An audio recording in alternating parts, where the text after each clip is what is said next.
బాప్తిసము ఎవరి నామాన తీసుకోవాలి?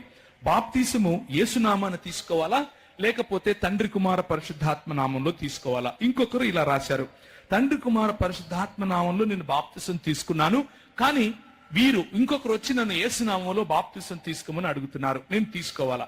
యువకులకు ఉన్నటువంటి ప్రశ్న చూడండి ఎలా ఉందో. చాలా జాగ్రత్తగా వినాలి. మనము సంఘములో మనం పెంచుతున్నటువంటి బాలురు, సంఘంలో మనం పెంచుతున్నటువంటి బాలికల పట్ల ప్రభావం వేరు ప్రాంతాల నుంచి, వేరు దృక్పథాల నుంచి, వేరు ఆలోచన పద్ధతుల నుంచి ఎలా ఉందో గమనించాలి. ఎందుకు అనంటే వేరొకరు వచ్చి వేరొక సువార్తను ప్రకటిస్తున్నారు. కొరింథీయులకు రాసిన పత్రికలో ఒక చక్కటి మాట ఉంటుంది. ఏంటి అనంటే, మేము ఎవడైనాను వచ్చి మేము ప్రకటించిన యేసును తప్ప వేరొక యేసును ప్రకటించినను, మేము పరిచయం చేసినటువంటి పరిశుద్ధాత్మను తప్ప వేరొక ఆత్మను మీరు అంగీకరించినను, మేము మీకు ప్రకటించిన సువార్తను తప్ప వేరొక సువార్తను మీరు అంగీకరించినను, అలాంటి వారిని కూడా సహిస్తే ఇక మీ కర్మ అంటున్నారు. ఇది కొరింథీయులకు రాసిన పత్రికలో ఉన్నటువంటి పౌలు కొరింథీ సంఘానికి చెప్తున్నాడు. ఎందుకు ఈ మాట చెప్తున్నాను అనంటే, వేరొక సువార్త మనకు ఈరోజు సంఘాల్లో స్టేజ్కి ఎక్కించి మైకులు ఇచ్చి మరి మనమే చెప్పించుకుంటున్నాం. ఇది మనకు పట్టినటువంటి దౌర్భాగ్యం.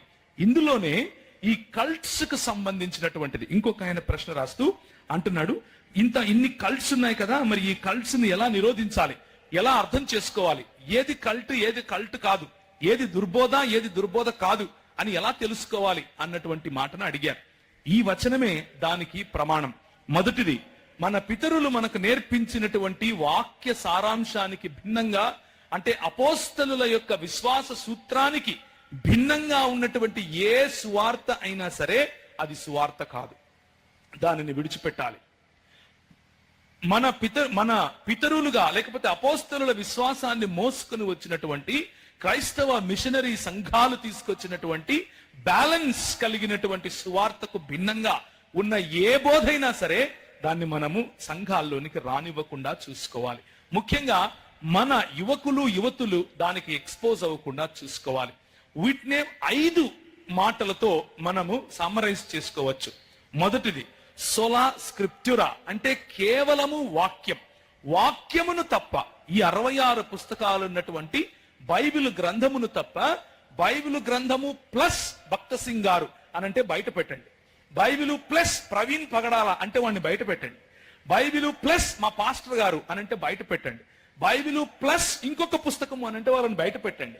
కేవలము బైబిల్ అనేవారు మాత్రమే నిజమైన సువార్తను ప్రకటించేవారు. 2, సోలస్ క్రిస్తోస్, యేసుక్రీస్తు ద్వారా మాత్రమే మనకు రక్షణ. ఈ యేసుక్రీస్తు ద్వారానే మనకు రక్షణ అని అన్నప్పుడు, లేకపోతే యేసుక్రీస్తులో మాత్రమే నిత్య జీవం ఉన్నది, ఆయన మాత్రమే నిజము, ఆయన మాత్రమే సత్యము, ఆయన మాత్రమే జీవము అని అన్నప్పుడు దాని అర్థం ఏమిటి అనంటే, ఆయన ప్లస్ పోప్ గారు ఆయన మాటలు కూడా మనం తీసుకోవచ్చు అనంటే ఆయన అలాంటి వాళ్ళని పక్కన పెట్టండి. యేసు ప్రభువు తప్ప వేరొక రక్షకుడు లేడు. యేసు ప్రభువు తప్ప ఇంకొక బ్రన్హామ్ ఇక్కడికి రావటానికి అక్కర్లేదు మనకి. దేవునికి స్తోత్రం కలుగును గాక. యేసు ప్రభువు తప్ప వేరొక యెహోవా భార్యగా పిలువబడేటటువంటి జాంగ్ జిల్ జా ఇక్కడ అవసరం లేదు. దేవునికి స్తోత్రం కలుగును గాక. అలాంటి వారు మనకు అక్కర్లేదు. చాలా ధైర్యంగా ఉన్నది ఉన్నట్లుగా నిర్మోహమాటంగా చెప్పండి, మేము క్రైస్తవులము, మేము నజరేయుడైనటువంటి యేసు తప్ప ఇంకొక మార్గము లేదు అని నమ్మటమే క్రైస్తవ్యం.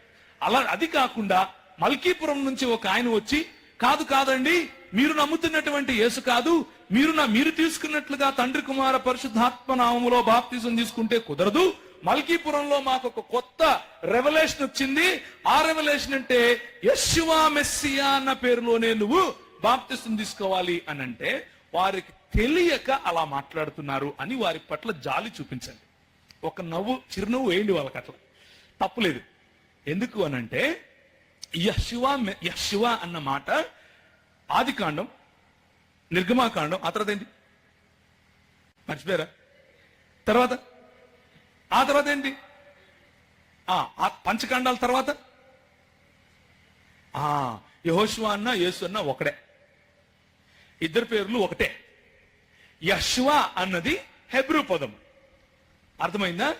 యేసు ప్రభువు పుట్టిన సమయంలో ఆ ప్రాంతంలో హెబ్రీ మరియు గ్రీకు మరియు అరమాయిక్, ఈ మూడు భాషలు మాట్లాడేవారు. ఉదాహరణకు మీరు హైదరాబాద్ వచ్చారనుకోండి, ఏ సగటు చిన్న పిల్లవాడిని తీసుకున్నా వాడు హిందీ మాట్లాడతాడు, తెలుగు మాట్లాడతాడు, ఇంగ్లీష్ కూడా మాట్లాడతాడు. ఆటో రిక్షా తోలే వాళ్ళు కూడా మాట్లాడతారు. ఎందుకు?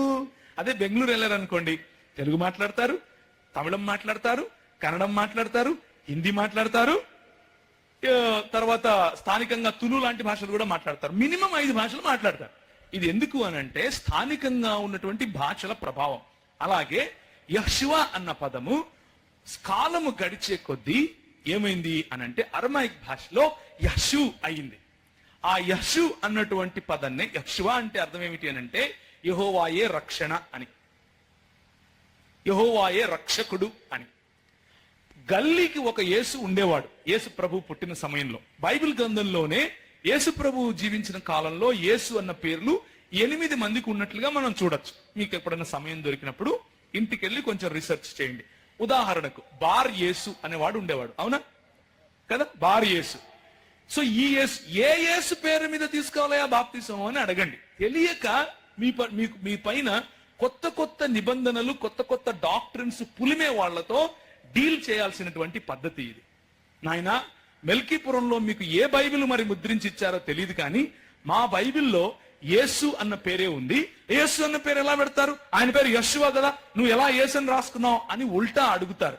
మనం ఏం చెప్పాలి అనంటే, యేసు అన్న పేరు యేసు ప్రభు బ్రతికున్న సమయంలో ఆయనను పిలిచిన వారు ఒకవేళ గ్రీక్ వాడు అయితే యేసూస్ అని పిలుస్తాడు, చెప్పండి అని ఆయన బయటకు వస్తాడు. ఒకవేళ అరమాయిక్ భాష మాట్లాడేవాడైతే యషు అంటాడు, అప్పుడు ఆయన చెప్పండి అని బయటకు వస్తాడు. ఒకవేళ పరిసయ్యుల గుంపుకు చెందినటువంటి హెబ్రీయుడైతే యెహోవా అంటాడు, చెప్పండి అని బయటకు వస్తాడు. 3 పేర్లకు ఆయన స్పందిస్తాడు. ఎందుకు అనంటే ఆ 3 రియల్ గా ఆయనకు ఉన్నటువంటి పేర్లు.